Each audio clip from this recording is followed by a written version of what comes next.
Assalamu Walaikum. In this video, I will show you how to add page number in Google Docs starting on page 4.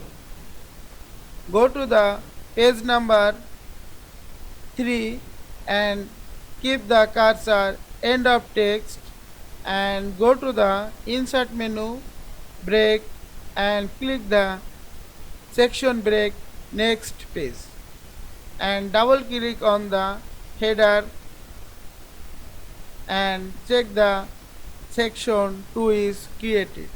Now uncheck mark the link to previous and click the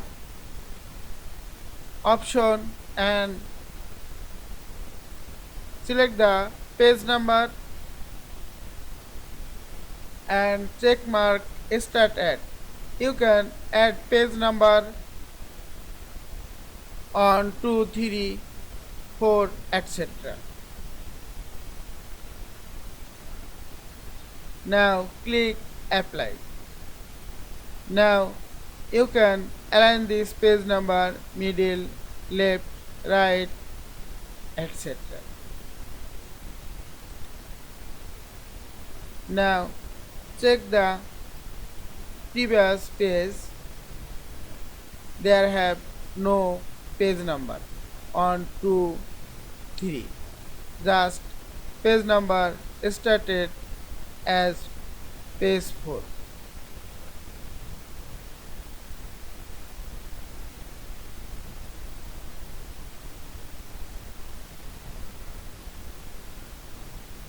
I hope you enjoyed this video. Please subscribe to my channel, like, comments and share.